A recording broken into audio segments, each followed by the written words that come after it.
You can have your Main event of the evening. ready to race to you. These days are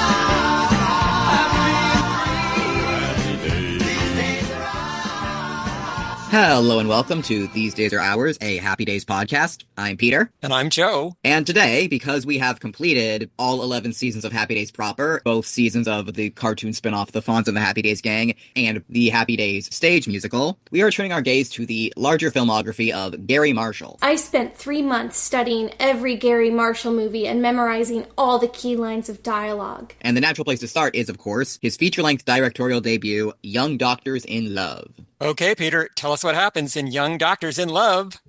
The film takes place at City Hospital, where a group of medical interns have just joined the staff. Helpfully, they introduce themselves to the audience. Walter Rist, aspiring psychiatrist from New Jersey, Thurman Flicker, gynecology hopeful from Wisconsin, Charles Leto, Chicago expatriate who likes to pass gas and is a natural anesthesiologist, Milton Chamberlain from Miami, who has dwarfism and intends to be a pediatrician, Stephanie Brody, the only woman, who plans to specialize in rural medicine and open a clinic in her hometown, Bucky Duvall, University of Iowa jock, who is naturally interested in sports medicine, Phil Burns from Queens, who is working 2 jobs while he prepares to be an allergist, and Simon August, a Beverly Hillsian who proclaims that he will be the greatest surgeon the world has ever known. They're working under Dr. Prang, Chief of Staff, Chief of Surgery, Chief of Busting Balls. who greets them while he's doing surgery and gets annoyed at one of his coworkers for wearing a white cap like his instead of a blue cap. On New Year's, right after midnight, the new interns are brought to the hospital to start work right from the get-to-know-each-other party, except Simon, who didn't go to the party.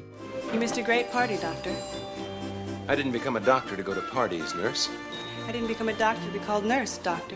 Mafia godfather Sal Bonafetti suffers a stroke, and so his son Angelo disguises him to have him safely admitted to the hospital. In order to safely visit him, Angelo disguises himself in drag. We got here safe.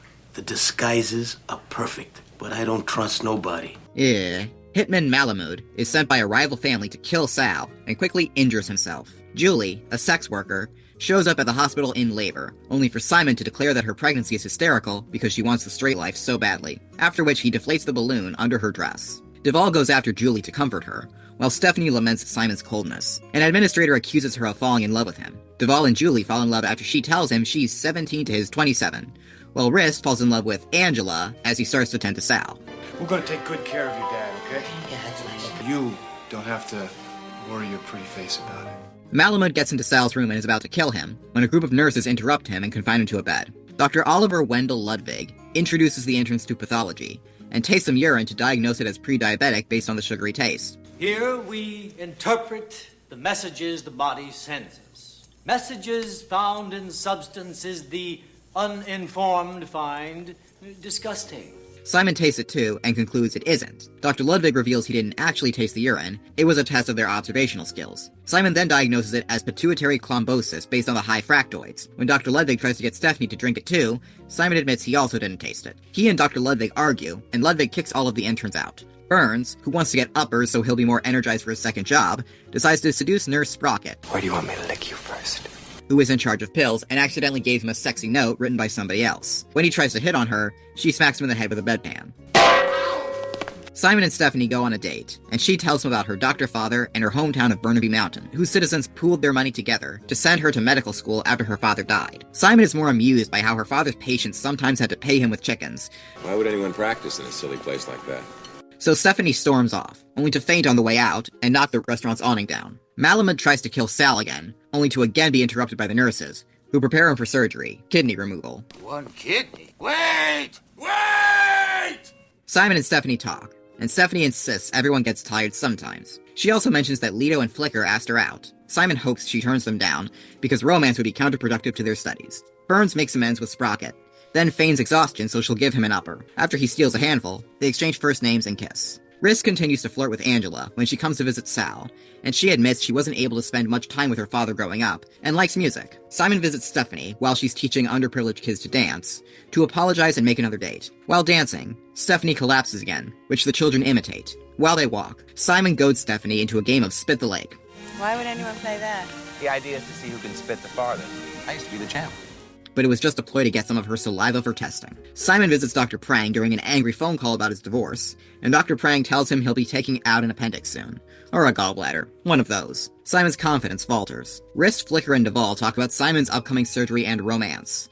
Duvall broke up with Julie because he doesn't think his parents would approve of the sex worker. In the background, Milton struggles to hang up a phone. Burns turns to a drug dealer to get more uppers. On the day of his surgery, Simon panics, flashing back to a traumatic childhood incident where his father made him cut open his piñata and scared him with a pop-out head. Simon, show all your doctor friends how you operate. Stephanie comforts him afterwards, saying that there are other careers in medicine, but Simon is set on being a surgeon. Stephanie brings him back to the surgical room, where they have sex. It turns out Dr. Ludwig was watching the entire time, waiting to give them the results of Stephanie's tests. All negative. You did the last vocals process and everything. Right, everything. Even the last vocal. Simon and Stephanie go to Dr. Prang's Christmas party, complete with topless women, as do Rist and Angela, and the other interns. Julie finds Duvall and tells him she's really pregnant this time, and Burns steals Sprocket's key while they make out.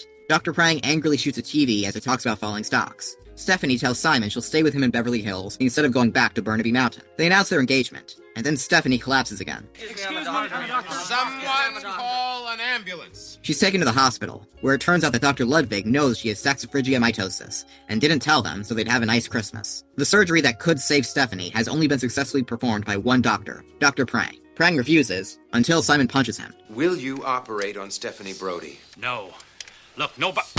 Okay, we'll need an anesthesiologist. While Dr. Prang prepares for the operation, he hears from his accountant that he's lost all of his money. Sprocket sees Burns stealing pills, and follows him out to where he's trying to sell them and gets arrested. They break things off, and make peace with each other. I'm sorry, Phil, but it just had to be this way. I guess so.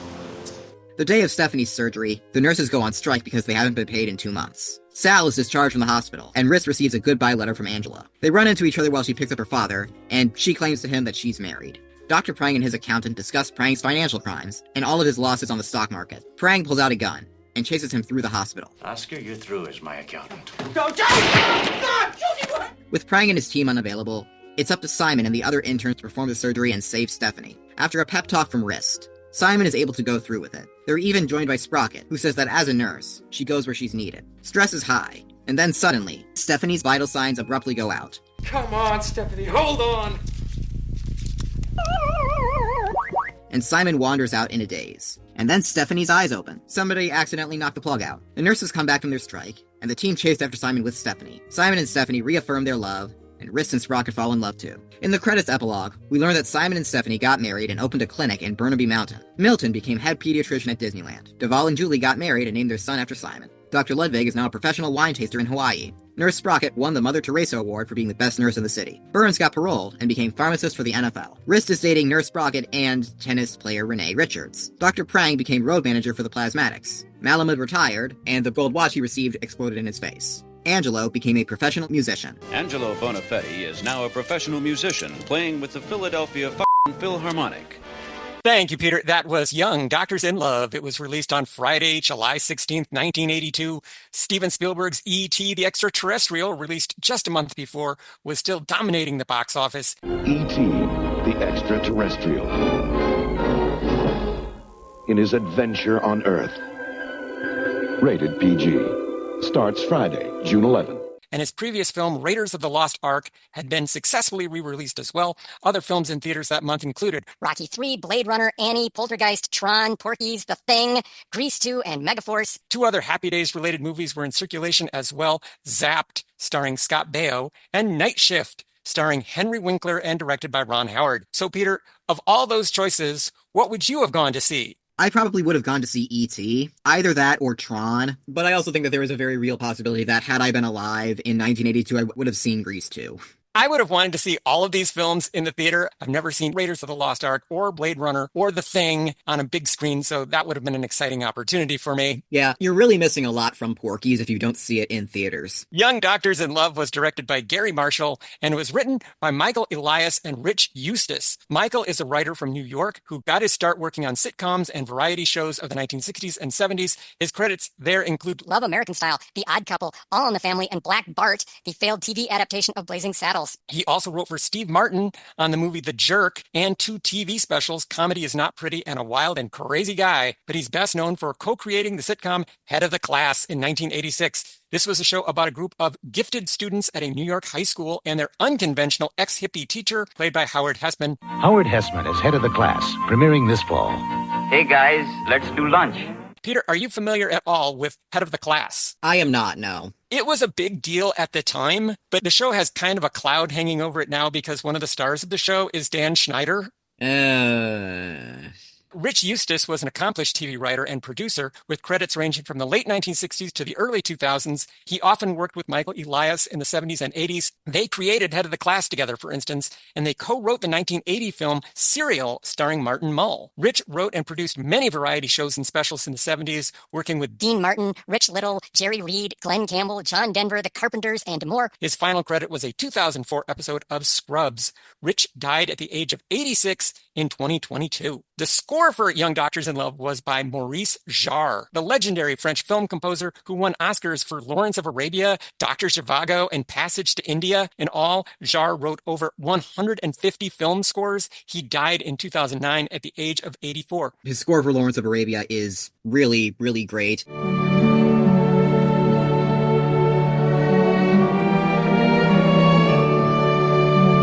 I wonder if the reason why he scored this was it's meant to be like a very straight-faced parody of a genre, and so you want someone who is able to write music that could fit in that genre. And I think Jarre's score for this is very good at aping the very tense, melodramatic music of soap operas. As for our main cast members, I will start with Michael McKean as Dr. Simon August. I'm going to be the greatest surgeon the world has ever known. Briefly, Michael is a New York actor and comedian who got his start with the comedy troupe The Credibility Gap before moving on to many movies and TV shows, most famously Laverne and Shirley, This is Spinal Tap, Clue, Better Call Saul, Saturday Night Live, and numerous Chris Guest comedies. Peter, what did you think of Michael McKean as Dr. Simon August? Dr. Simon August is the asshole protagonist of the film. His thing is that he's hyper ambitious and he's brilliant and he knows it and he has terrible bedside manner. And as the film goes on, we start to see that he has insecurities and neuroses of his own. And what is a kind of hilarious abusive childhood where his father basically patterned his entire life around becoming a surgeon someday, to the point where his birthday party was surgery themed. I think McKean does a very good job at playing it straight. The movie that I think this film resembles the most is obviously Airplane. And the idea of Airplane is that everyone in Airplane is more or less playing it straight. They are in this incredibly absurd situation. They are surrounded by gags and weirdness, but they don't treat the comedy like it is funny. They take it seriously because this is just life for them, and that makes it funnier than if they were aware that it is funny. And I think that McKean does a good job at making Simon feel almost like a real person, in spite of the fact that he's not. He's a mishmash of archetypes surrounded by other archetypes. And even if his shift to insecurity isn't quite believable, it is still very fun seeing him be a condescending to Stephanie when she's telling him about her idyllic childhood and such. I think Michael McKean is absolutely brilliant in this movie. He has a pretty tricky assignment here. He has to be arrogant and aloof, but he also has to be charming in some way that you believe that Stephanie Brody would be attracted to him despite his facade of coldness and arrogance. I think Michael McKean does very well by not overplaying this part at all. If people know him from Laverne and Shirley or This is Spinal Tap, this is a completely different kind of Michael McKean performance. There's not a trace of Lenny or of David St. Hubbins anywhere in this performance at all. He's a completely different guy. But Michael is so good in this, even his body language is perfect. In the first scene, when he's in the operating theater and he's watching and he's kind of sitting apart from all the other interns, and Michael McKean plays that so well. I was very impressed with his performance. We also have Sean Young as Dr. Stephanie Brody. I want to specialize in rural medicine so I can go back and open a clinic in my hometown. Sean is an actress from Louisville, Kentucky, probably best known as the replicant Rachel in Blade Runner. She's also an Ace Ventura Pet Detective and David Lynch's version of Dune, plus films like No Way Out, Stripes, Wall Street, and many, many more. Peter, what did you think of Sean Young as Dr. Stephanie Brody? She is also very good. Much like McKean as Simon, she is basically playing it more or less straight, despite the inherent silliness of it all. And she is the ingenue foil to him. Like, she's the one who genuinely believes in helping people, and she wants to go back to her hometown and make a difference. But she's also drawn to Simon, even though he's a cold genius. She actually says as much to him on their first date. It did kind of bother me that about halfway through the film, she basically just turns into a plot device to kind of motivate him to become a better surgeon. This being a parody of soap operas, I figure it's more commentary on a common thing that happens in soap operas, but at the same time, it is kind of frustrating. Probably the most notable bit of physical comedy that she gets to do is the part where she's collapsing in front of the kids while she's teaching them to dance and they imitate her collapsing. For me, it was very interesting to see Sean Young at the beginning of her screen career when it was still possible for her to play an ingenue type character. Later in her career, she would be much more known for playing very volatile women, perhaps seductresses or femme fatales. And here she is supposed to be this sweet, innocent, naive young lady from Vermont. One thing I appreciated about Sean Young is that she's a very intelligent actress, and she never lets Stephanie seem like she's a pushover or gullible, and she will call Simon August out when he's being a jerk. And so I was also very impressed with Sean Young. Yeah, I think it would have been very easy to play Stephanie like she's a pick or something, and she doesn't do that, which was much appreciated. Next up is Dabney Coleman as Dr. Joseph Prang. Oh, God, he's going to want a white cap. A much-loved character actor from Austin, Texas, Dabney worked extensively in film and television from the 1960s to the 2010s. His breakthrough role was in the 1980 comedy 9 to 5. His other movies include Tootsie, War Games, and On Golden Pond. On television, he played the lead roles in two shows I loved, Buffalo Bill and The Slap Maxwell Story. His other TV credits include Recess and Boardwalk Empire. Dabney died at the age of 92 in 2024. Peter, what did you think of Dabney Coleman as Dr. Joseph Prang? He is great. Prang is this wildly volatile doctor. He throws these wild parties full of sex. He's embezzling money from the hospital. He's in the middle of a painful divorce. One of the parts of the film that I laughed the most at was when he's telling Simon about his upcoming surgery and says, "Oh yeah, all the other interns think you're an asshole." That's great. Dabney Coleman is so wonderful in this movie, and he is perfect casting as Dr. Joseph Prang. I think one of the funniest aspects of Young Doctors in Love is that Dr. Prang's life is imploding over the course of this movie. Things just keep getting worse and worse for him. One of the funnier moments actually happens at that Christmas party when they've sent a topless girl in to be his entertainment, and Dr. Prang is so focused on the financial news coming on the television that he can't hardly even pay attention to her because he's just kind of zoning out. And of course, Dr. Prang has a meltdown near the end of the movie, which is very entertaining. I love Dabney in this. And we also have Hector Elizondo as Angelo Bonafetti. Don't you know there's 3 families out there trying to kill you? What's the matter? You got no brains? Can I have some coffee, please? A New York character actor who became a great friend to director Garry Marshall and appeared in many of his films. We'll be seeing him a lot. He's played dozens of TV and movie roles from the 1960s to the 2020s, but I'd say he's best known for the primetime medical drama Chicago Hope, where he played Hospital Chief of Staff Philip Waters. Peter, what did you think of Hector Elizondo as Angelo Bonafetti? I was very, very worried about this subplot because it involves a man disguising himself in drag. Plots like that can get incredibly dicey and more often than not a little transphobic. I don't think this was as bad as I half expected it to get. There's no big reveal scene. There's no part where he gets exposed or exposes himself. They do get some comedy out of this, like the part where his girlfriend asks him if he's going funny on her while he's wearing the wig, and they make out for a little bit before he goes to find his purse. Overall, I will say that it could have been worse. And I did appreciate the fact that when he is in disguise, he's barely putting any effort into it. Sometimes he'll do a more high-pitched voice, but other than that, he's still constantly dropping F-bombs.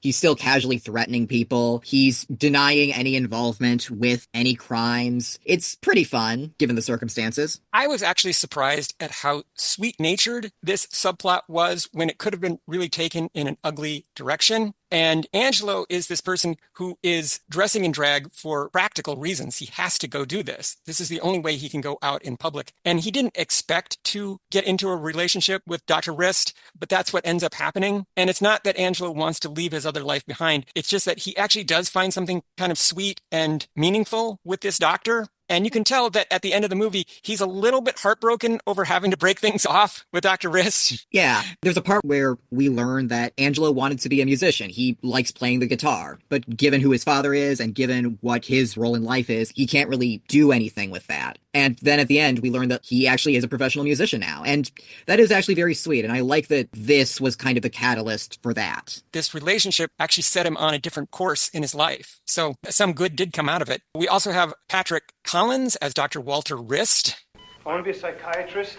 because I want to help people put their twisted, wretched minds in a more peaceful place. Not a chance, Doctor. A character actor who's been a familiar face mostly on TV since the late 1970s. He was actually a monk before becoming an actor. You might have seen him on Law & Order SVU, Chappelle's Show, ER, The Jeffersons, Newhart, Good Times, The Greatest American Hero, and Give Me a Break. Garry Marshall cast him in other films, so we'll be seeing him again. Peter, any thoughts on Patrick Collins as Dr. Walter Rist? Dr. Rist isn't really a funny character per se. In his subplot with Angelo, he is generally speaking the straight man. He's the one who is just very obviously in love, and most of the comedy comes from the incongruity between his very earnest feelings and Angelo's constant swearing. It works surprisingly well. That being said, the joke at the end of the epilogue where he is dating Renee Richards, the tennis player and a transgender woman, left a really gross taste in my mouth, given the subplot. I didn't love the ending for his character either, but I think Patrick Collins gives a nice performance here anyway. It didn't actually surprise me to learn that he'd been a monk before being an actor because there is something sort of monk-like in his demeanor. Let's move on to Harry Dean Stanton as Dr. Oliver Ludwig. The human being emits, oozes, secretes, excretes, salivates, urinates, menstruates, lactates, evacuates, expectorates, and ejaculates. A highly respected character actor from West Irvine, Kentucky. He was a staple in film and television from the 1950s to the 2020s. Stanton's best-known films include Pretty in Pink, Alien, Cool Hand Luke, Paris, Texas, and numerous David Lynch movies, including The Straight Story, Wild at Heart, and Inland Empire. Harry died at the age of 91 in 2017. Peter, what did you think of Harry Dean Stanton as Dr. Oliver Ludwig? Dr. Ludwig is one of the most fun characters, I think, from the very moment that he's introduced, where he plays a prank on the interns that quickly gets out of hand because Simon takes it a little bit too far. And from there, he just gives off the vibe of someone who is potentially too weird to be working at this hospital. Whether it's spying on Simon and Stephanie as they're having sex, or it turning out that he lied to Stephanie about the test being negative just because he figured that she was going to die anyway and thought she might as well have a nice Christmas. We were so lucky to have Harry Dean Stanton in this movie as this shambling wreck of a human being. His appearance is always a disgrace. Throughout this entire film, he just seems to have this very strange, disorganized life. And he even has a sidekick who dresses like him and kind of acts like him. He kind of has a mini-me that follows him around basically the whole movie. He makes for a very fun contrast with Dr. Prang, who seems a lot more put together, but is actually even more dysfunctional than he is. Our next cast member is Taylor Negron as Dr. Phil Burns. To support myself, see, I'm working 2 jobs because I want to become an allergist and be somebody. Taylor was a comedian from Glendale, California, who was ubiquitous in film and television from the late 1970s to the 2010s, usually playing comedic supporting roles. You could have seen him on shows like Friends, Seinfeld, Curb Your Enthusiasm, The Fresh Prince of Bel-Air, ER, and many more. His films include Stuart Little, Fast Times at Ridgemont High, The Last Boy Scout, and Nothing But Trouble. Very sadly, Taylor died of cancer in 2015 at the age of only 57. Peter, what did you think of Taylor Negron as Dr. Phil Burns? This is also probably one of the more straight performances of the film, I would say. Phil Burns' plot is that he is working 2 jobs and he has trouble being awake for them, so he begins stealing uppers from the hospital so that he can function more clearly, and that leads him down a dark path of addiction and crime. And it also complicates his relationship with Nurse Sprocket, which initially only started because he was using her to get uppers. It's probably not one of the funnier plot lines, but it is very fitting with the soap opera parody angle. I was very intrigued by the Phil Burns storyline in this movie. He is this guy on the edge who has to work different jobs just to put himself through this internship, and he comes up with all these clever ways of finagling drugs out of the hospital, and Taylor Negron plays this very well. He was a quirky, high-energy comedian and character actor, and I liked seeing him here again. Our next cast member is Pamela Reed as Nurse Noreen Sprocket. Find that duck. a film and TV actress from Tacoma, Washington, perhaps best known as Detective Phoebe O'Hara in the movie Kindergarten Cop. You may also know her as Ruth Powers on The Simpsons and as Leslie Knope's mother Marlene on Parks and Rec. Her other movies include The Right Stuff, Junior, Bean, and The Best of Times. She and Michael McKean reunited on another soap opera parody, Grand on NBC. Peter, what did you think of Pamela Reed as Nurse Noreen Sprocket? I really loved Reed's affect in this movie. She has this very deadpan, monotone way of speaking here that reminds me a little bit of Leslie Nielsen in Airplane and a little bit of basically anyone in any given Wes Anderson movie. I think it works surprisingly well with how her plot is how Burns kind of melts her icy exterior, but she doesn't really change how she speaks at all throughout the film, and I liked that a lot. And it was also very funny when she hit him in the head with a bedpan. Pamela Reed gives another one of my favorite performances in this entire movie. Nurse Noreen is this very uptight, conservative lady who has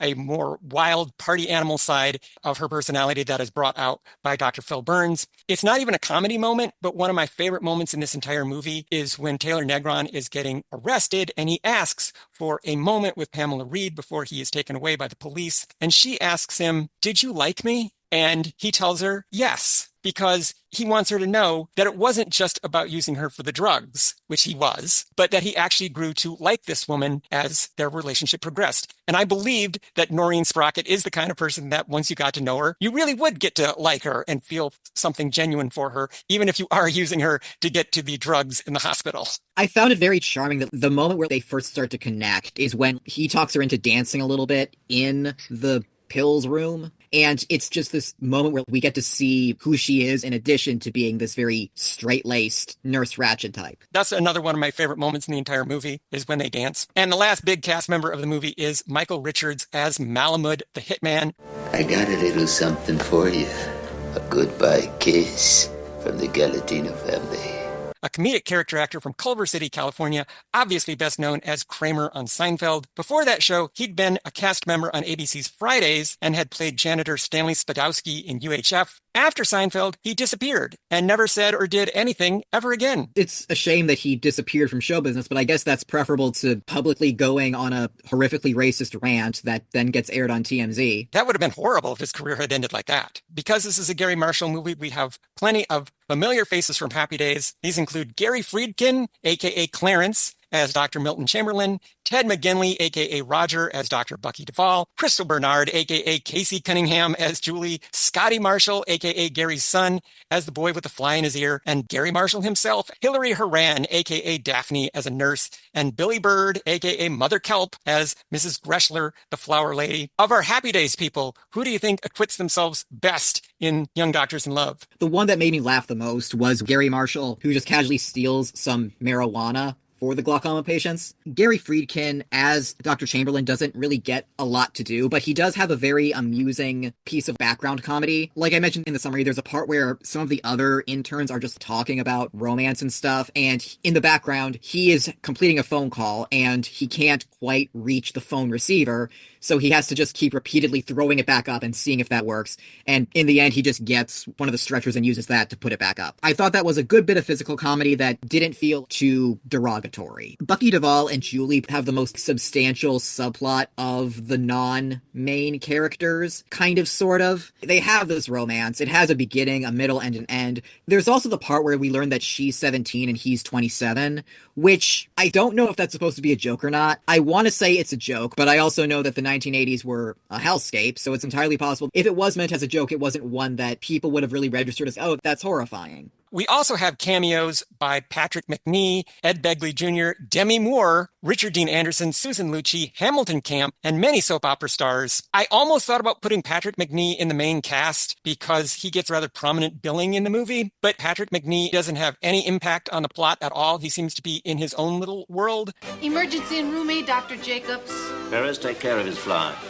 Was that your impression as well? Sadly, yes. There are little vignettes all through the movie that don't have anything to do with the main plot. They star people that we have never seen before and will never see again. It does have a very sketch comedy feel to it, and it does help emphasize that this is a hospital where things are just constantly happening. People are constantly showing up after having lived their own lives in ways that have led to them being injured. Of course, hospitals are also very popular places for soap operas. As for cultural and historical references in this movie, when the ambulance arrives at the hospital at the very beginning of the film, we hear an announcer say the white zone is for the immediate loading and unloading of patients only. This is a reference to a famous real-life announcement at Los Angeles International Airport, or LAX. It had already been parodied extensively in the 1980 comedy Airplane and on Frank Zappa's 1979 album, Joe's Garage. I don't think you can top how it was done in Airplane. The red zone has always been for loading and unloading. There's never stopping in a white zone. Don't tell me which zone is for stopping and which zone is for loading. The write it down joke, in which a woman writes down the perverted thing a man said to her because she can't say it out loud. I can't say it. Here, write down everything he was going to do after lick. Is an oldie but a goodie. It was performed as a sketch on the very first episode of Saturday Night Live in 1975, and it's popped up on numerous other TV shows as well. When pressed for information that he does not want to give, Angelo asks if he's on This Is Your Life. He's referring to a long-running radio and TV series from the 1950s in which host Ralph Edwards surprises celebrities by reuniting them with family and friends from their past. This is Your Life, an American television tradition. Now here he is, Mr. This Is Your Life himself, Ralph Edwards. The show would also tell the story of the celebrity's entire life from childhood onward. Peter, are you familiar with This Is Your Life? And if so, is it mainly from parodies and references in other media? All of my familiarity with This Is Your Life comes entirely from parodies and references, yeah. I have no real desire to seek out the original thing. It just does not sound very interesting. An announcer at the hospital says, Dr. Pepper, please report to the diabetes ward at once. The carbonated soft drink Dr. Pepper was invented by a pharmacist named Charles Alderton in the 1880s and is now mass-produced and sold globally. A 12-ounce can has 13 teaspoons of added sugar. So regular consumption of Dr. Pepper would put you at risk for developing type 2 diabetes. So drink Dr. Pepper in moderation. For some reason, Nurse Sprocket sings Cotton Fields, aka the Cotton Song, a blues song written and recorded by Leadbelly in 1940. When I was a little baby, my mother was rocking in the cradle, and the old cotton field at home. It has since been recorded by Harry Belafonte, Odetta, the Beach Boys, the Highwaymen, and more. Peter, has that song entered your life at all outside of this movie? Yeah, it has. I quite like the Odetta version. Dr. Burns correctly identifies Nurse Sprocket's perfume as Bal of Versailles, a classic fragrance launched by Jean Dupré in 1962. It's still available today for anybody who wants to smell like Nurse Sprocket. Bal of Versailles. The king of pop himself used to wear this fragrance, and that used to be his signature scent, Michael Jackson. The song that Dr. Burns and Nurse Sprocket dance to is Guajira Flute by Tito Puente. It's available on his 1977 album, Puente Now.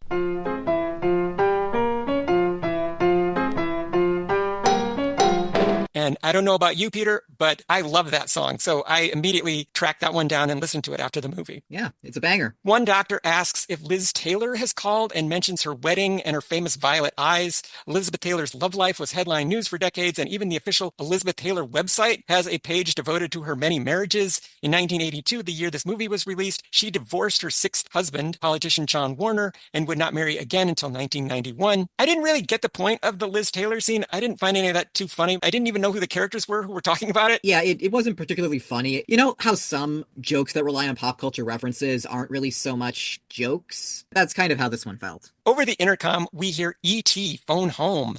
I'm guessing this bit of ADR was an extremely late addition to the film, since E.T. was still in theaters at the time. This may be the first example of E.T. being referenced in another movie. And I had to wonder if maybe the phrase E.T. phone home was in the trailers and the commercials and people knew about it long before the movie came out. That would make sense, yeah. When Stephanie dances with the kids at the park, we hear General Hospitale by the Afternoon Delights. It started out in Port Charlestown, where Frank Smith's mob used to hang around.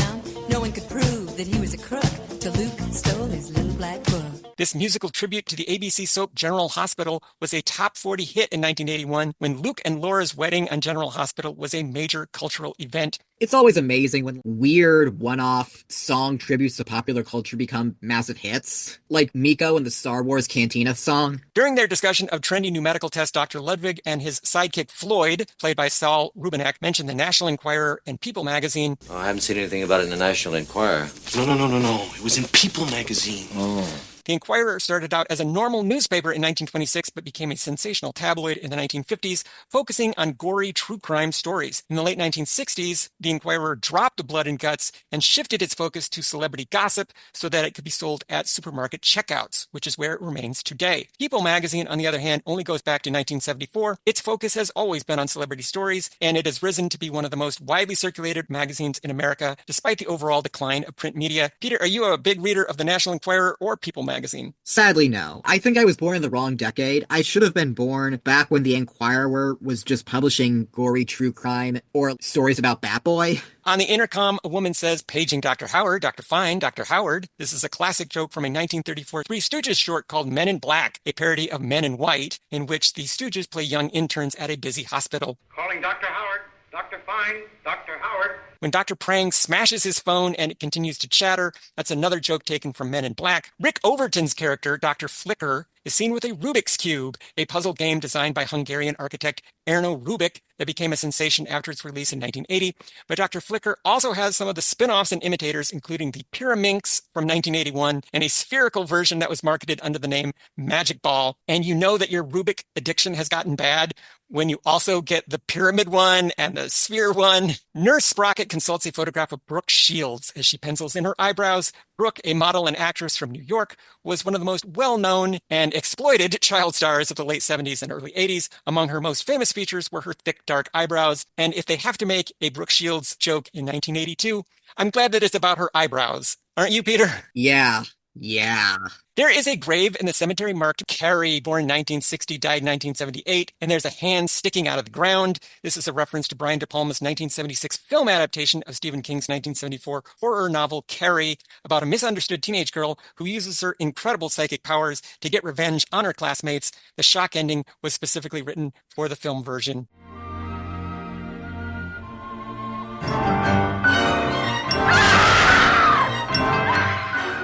At the party, Dr. Rist and Angelo talk about two traveling ice shows, Ice-Capades and Holiday on Ice. Ice-Capades. I like the Ice-Capades, right? You know, I think Ice-Capades are in Cleveland. Yeah, or Holiday on Ice. Holiday on Ice. I can definitely get a couple of tickets.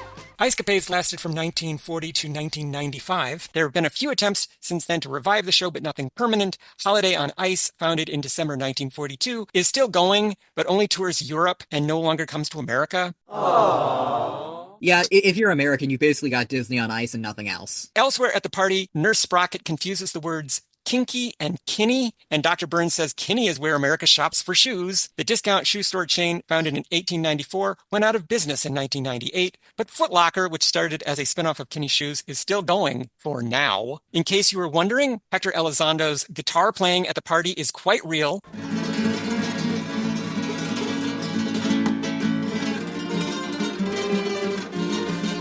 In his days before TV and film stardom, he was both a classical and Latin musician. Good for him. The interns serenade Stephanie with Let Me Call You Sweetheart, a very popular barbershop quartet song written in 1910 by Leo Friedman and Beth Slater Whitson. Let me call you sweetheart, I'm in love with you. And I thought that was one of the sweetest moments in the whole movie. Yeah. Even though Stephanie almost dies during the song. Simon and Stephanie pronounce the name Jill Amato differently. Jill Amato. Amato. You say Amato, I say Amato. This is a reference to Let's Call the Whole Thing Off, a song written by George and Ira Gershwin for the 1937 film Shall We Dance, where it was performed by Fred Astaire and Ginger Rogers. Potato, patata, tomato, tomato. Oh, let's call the whole thing off. Billy Bird is briefly heard singing the song Slow Hand, a hit for the Pointer Sisters in 1981. What did you think of that moment, Peter, when Billy Bird is singing the Pointer Sisters song? Mildly amusing. Yeah, I thought it was cute. Dr. Burns blames his problems on Reaganomics. He's referring to the infamous trickle-down economics promoted by then-President Ronald Reagan. George Bush Sr. called this voodoo economics and then had to recant those words when he became Reagan's vice president. That's so funny. The heart monitor plays various famous melodies. We hear the music from the video game Pac-Man, composed by Toshio Kai, the theme from Close Encounters of the Third Kind, composed by John Williams, the theme from Jaws, also composed by John Williams, and the theme from Rocky, composed by Bill Conti. It also makes the beeping sounds of R2-D2 from Star Wars. How did those jokes play for you? Mildly amusing. I thought it was funny with the Pac-Man theme, but I thought they went to that well too often. I was like, we need a name that's witty at first, but that seems less funny each time you hear it. Nurse Sprocket says her brother Elmer was an air traffic controller. In 1981, air traffic controllers went on strike for better pay and working conditions. President Reagan responded by firing 11,000 of them and banning them from federal employment for life. It was a major blow to the labor movement that is still debated today. So when Nurse Sprocket returns to work, it's because she doesn't want to get fired and possibly banned from being a nurse for the rest of her life. Kind of a dark subtext to that joke. Yeah. It seems like that's the kind of thing that the current administration might also do under similar circumstances. Yeah. The nurses' strike ends because they received temporary funding from the Chubb Insurance Group. We've just received temporary funding from the Chubb Insurance Group. Chubb, an insurance company based in Zurich, Switzerland, may be best known to the general public for its sponsorship of numerous programs on PBS. The following program is brought to you by a grant from the Chubb Group. I think that pop culture reference has expired. I was mystified by it. But it was big in the 80s and 90s. The narrator says that Dr. Walter Rist, as you said, is trying to date Dr. Renee Richards, the New York ophthalmologist and tennis pro who became headline news in the 1970s after her male-to-female medical affirmation. Richards was one of the first openly transgender athletes. That joke is coherent, but also uncomfortable, given what Rist's plot for the rest of the film is. And Dr. Prang becomes the road manager for the Plasmatics, a popular punk rock band of the 1970s and 80s, fronted by Wendy O. Williams, who was famous for her outrageous outfits and onstage behavior. I think I had heard of them before this film, but I did look into them more because of it, and I'm glad I did. Wendy O. Williams looks like something out of a Mad Max movie. Peter, were there any outstanding fashions in Young Doctors in Love? I really liked the outfit that Stephanie was wearing when she was teaching the kids how to dance. It's evocative of 80s aerobic chic without being strictly that. I also want to give a shout out to the outfit that Julie was wearing in her introduction. She's dressed as a waitress, and they ask her if she's one, and it turns out no, she's just wearing that as fetish wear for her customers, which made me laugh. It's very car hop chic by way of like a clown. I thought she was supposed to be a cigarette girl. What are you, a cigarette girl?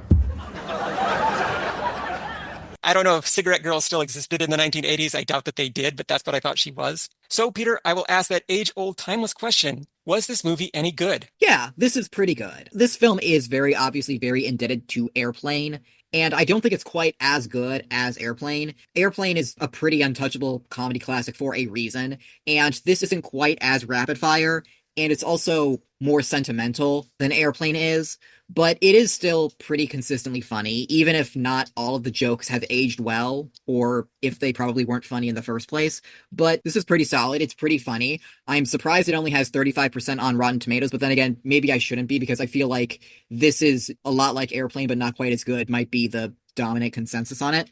But the cast is very strong, and they're all doing very good work. So, yeah, if you like 80s comedy, check this one out. Just, remember that there are uncomfortable parts. There are some uncomfortable jokes through this, and I don't think some of the jokes were even funny back in 1982. So the script is very hit or miss, but the cast is excellent, and there are several really great performances, especially by Pamela Reed and Dabney Coleman and Michael McKean. So there is more than enough for me to recommend that people actually watch Young Doctors in Love. Garry Marshall admirably keeps things moving, and I think he's good at working with actors. And from what I have read, this was a fun film to work on, and he wanted to make this experience enjoyable for the actors in it. And I do want to give a shout out to some of my favorite gags in this. The one that I laughed the hardest at was the guy whose toe got sewed to his face and his nose got sewed to his foot.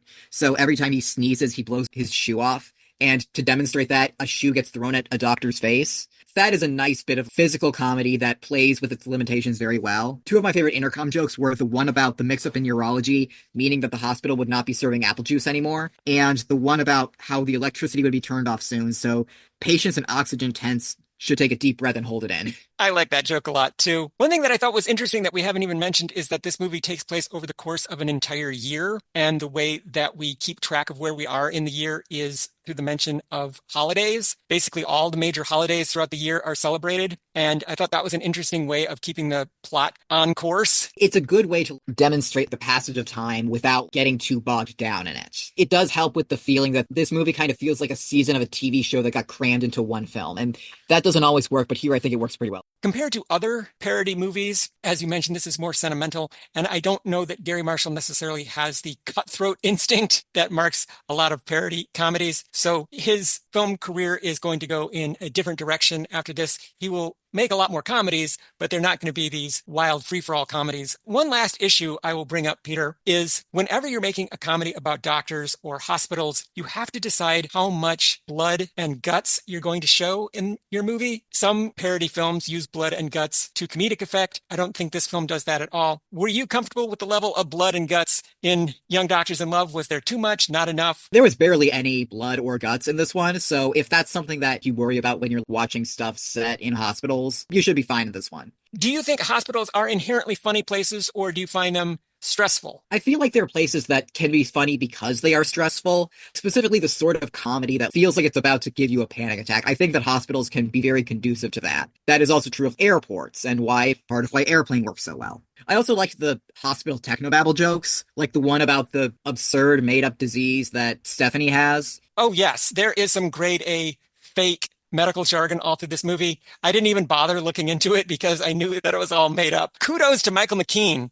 for taking it all so seriously and saying it in an almost plausible way. Overall, I would say that this is an auspicious start to Garry Marshall's film directing career. What would you say, Peter? I'd say this is a pretty good start. I think you can see where his strengths lie in things like working with actors and the ability to keep things moving along efficiently. I think you can also see that he does have a bit of a weakness for sentiment that isn't really a problem here, but could prove to be an issue later on. Peter, are you implying that some of Garry Marshall's future movies are a little bit on the sentimental side?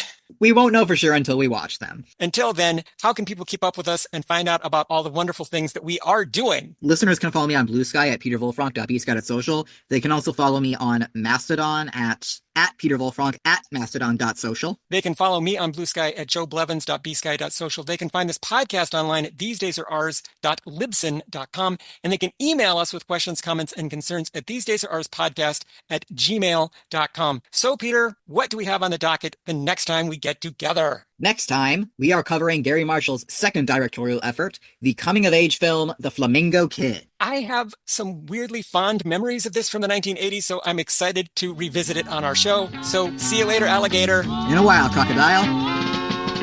Ambulance coming on a call, rushing you down the hall. X-rays they view for your sake to find out what makes you ache. Diagnoses are tough things that they must make. For the patient's life may be at stake. In surgery, the doctors are a team, and you're on your way to your dream. The following program is brought to you by a grant from the Chubb Group.